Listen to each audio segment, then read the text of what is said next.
Buongiorno a tutti.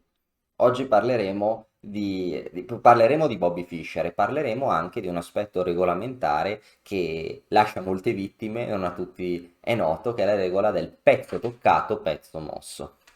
Tra l'altro, su internet, ora che siamo appunto in tempi dove il gioco online si sta evolvendo più che il gioco da torneo, su internet non esiste questa regola. Uno può toccare molti pezzi finché non completa la mossa, che equivale anche sulle piattaforme online e completare la mossa allo schiacciare l'orologio, ma finché uno non completa la mossa può anche cambiare il pezzo da muovere. In torneo non è così. In torneo ci sono delle regole specifiche. Per esempio, quando si tocca un pezzo bisogna muoverlo. C'è la regola del cosiddetto pezzo toccato, pezzo mosso. Così come c'è la regola che quando il pezzo viene lasciato in una casella c'è la regola del pezzo lasciato, pezzo mosso. C'è anche la regola che se si tocca un pezzo dell'avversario bisogna catturarlo. C'è anche una regola che un po' più complicata, che se si promuove un pedone va in ottava e si tocca il pezzo che si vuole promuovere, che di solito è la donna, ma non sempre il pezzo migliore, a volte una sottopromozione in casi rari può essere migliore. Ecco, se si è toccato un pezzo che si vuole mettere in ottava, ma non si è ancora toccata la casella dove si vuole mettere il pezzo promosso, allora sì che si può cambiare mossa. Questi sono dei casi particolari. Ma in generale la regola basica, la regola base, è che quando si tocca un pezzo bisogna muoverlo, non possiamo più cambiare idea. Ecco, ho avuto un allievo che ha giocato prevalentemente online e qualche settimana fa ha giocato uno dei suoi primi tornei, purtroppo ha perso una partita per questa regola che non era ben chiara. Ma non bisogna, bisogna assolutamente conoscerla per non cascarci, non perdere dei punti, ma bisogna anche essere coscienti che sono state delle vittime illustri di questa regola. Per esempio, l'ex campione del mondo Bobby Fischer, Robert James Fischer all'anagrafe, o meglio Bobby Fischer. Innanzitutto voglio affermare che Bobby Fischer è il mio giocatore preferito di tutti i tempi e quindi è stato il mio idolo, no? Il supereroe da bambino, Super Fischer. No, quindi a parte gli scherzi, è il mio giocatore favorito, ma preferito, ma anche vedere alcuni errori di questo tipo da parte sua riescono anche a renderlo più umano. Vediamo una partita giocata nel torneo internazionale di Buenos Aires del 1960, quando Fischer era un giocatore fortissimo, ma era un decennio prima di arrivare all'apice della sua forza, dove giocava contro il giocatore Wolfgang Unziker, che era un giocatore fortissimo per l'epoca, ma mi sembra che non fosse neanche professionista, mi sembra che fosse un magistrato che facesse un altro lavoro. E Fischer era più forte di lui, ma purtroppo l'applicazione di questa regola ha portato Fischer alla sconfitta. Vediamo cosa è successo. Il bianco ha giocato E4, Fischer ha giocato C5, cavallo F3, D6, Fischer si incammina verso la sua siciliana preferita, ovvero la variante Najdorf.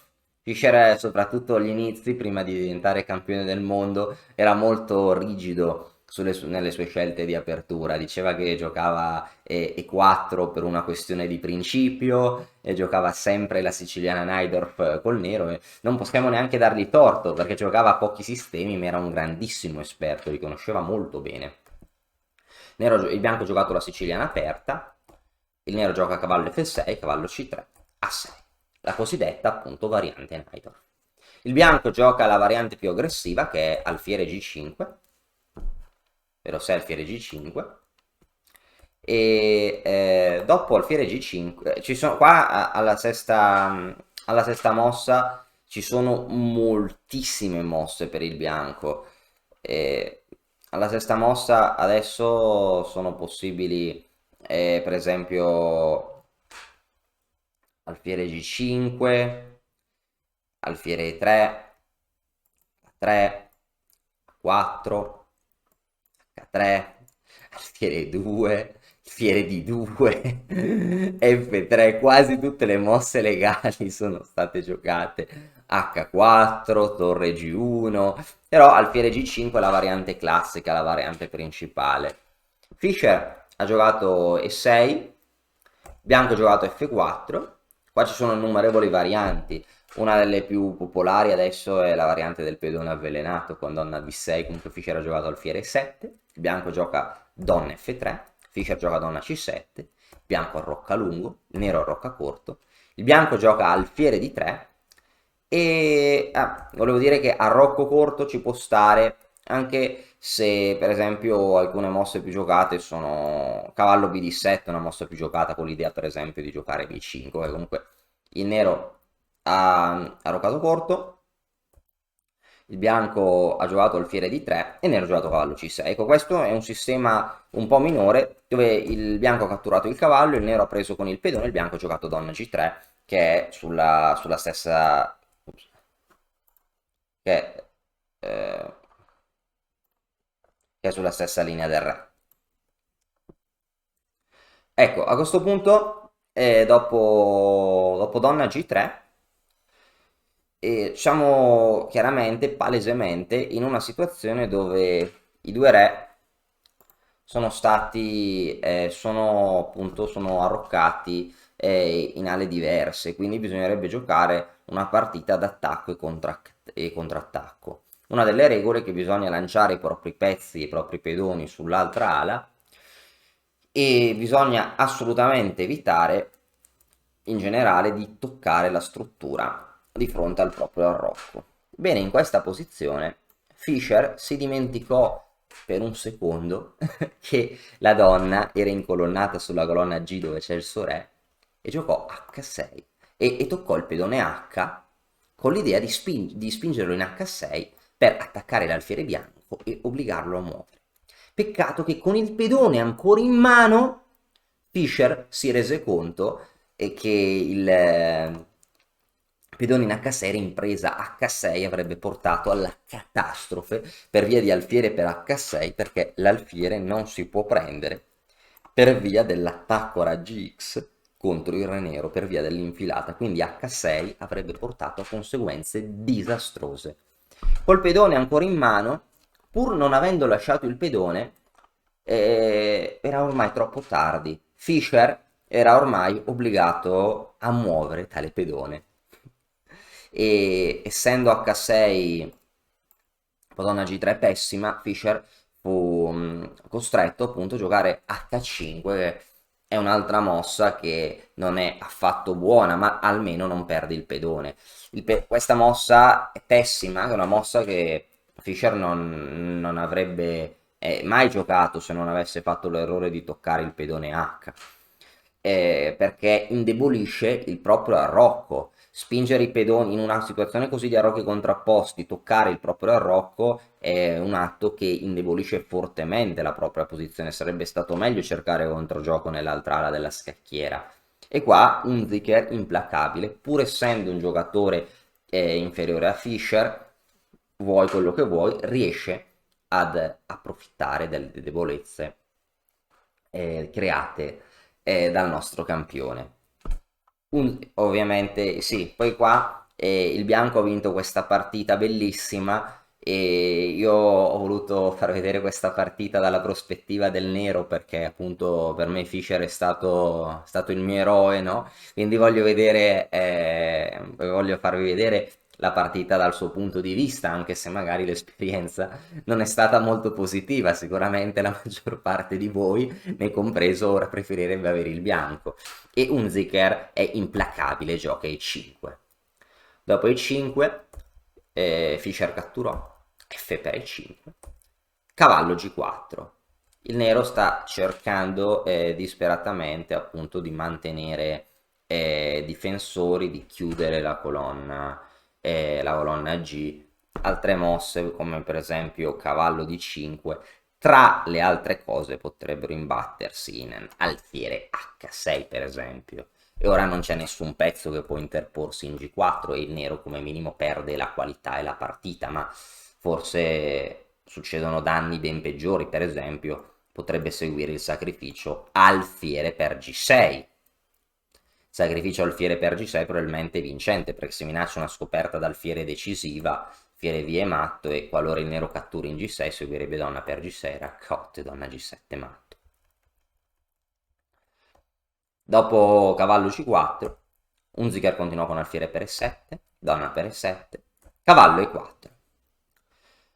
A questo punto il cavallo si accinge a controllare importanti caselle, e il nero vuole preparare a giocare H3 e la situazione nera è pessima. Il nero ha giocato donna C7, H3.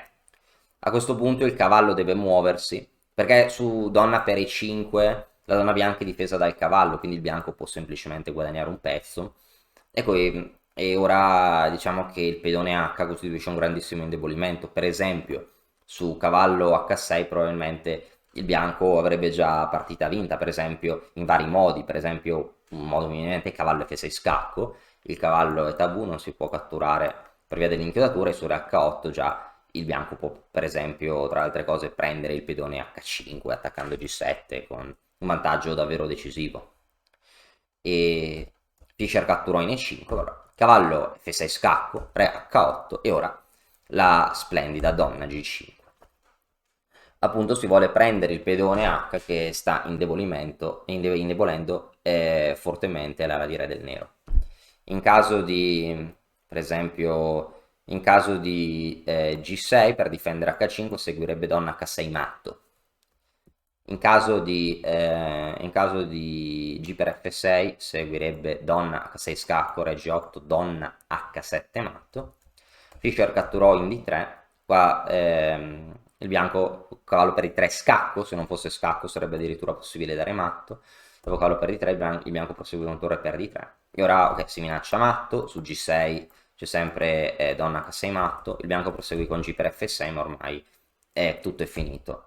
Donna per H5 scacco, re G7. Ora l'unica cosa è che in torre G3 non si può ancora fare perché c'è la donna controlla tale casella, ma Unziker giocò donna G4 scacco e Fischer abbandonò. Perché Fischer abbandonò? Perché dopo re H7 può seguire donna H4 scacco, re G7, torre G3 scacco, e il nero è costretto a sacrificare la donna, e qua il nero ha un re più esposto e il bianco ha anche un vantaggio materiale decisivo che potrà usare per vincere la partita. Quindi davvero un peccato in un torneo internazionale così importante per Fischer aver buttato via questa regola per aver toccato il pedone H. Quindi un consiglio che do è di tenere le mani lontano dalla scacchiera, pensare mentalmente e muovere soltanto quando uno è sicuro, mettere le mani sulla scacchiera soltanto per eseguire la mossa. Quando un pezzo è stato toccato ormai è troppo tardi e non si può cambiare idea, non si può più muovere qualcos'altro. Mentre alla scacchiera, nella scacchiera bidimensionale su Licesso, su chess.com, questa regola non si applica, quindi possiamo tranquillamente continuare a toccare i pezzi e cambiare idea fino all'ultimo finché non l'abbiamo lasciato. E spero che questo video vi sia piaciuto, spero che lo possiate usare per evitare spiacevoli sorprese e per non essere vittime appunto di situazioni di questo tipo come è successo a un campione del mondo. Grazie e a presto. E ora, per continuare, che cosa posso fare? Beh, innanzitutto ti consiglio di iscriverti al nostro canale in modo tale da non perderti le nuove video lezioni. E poi puoi vedere il video che è stato più cliccato in questa settimana. Ci vediamo, ciao!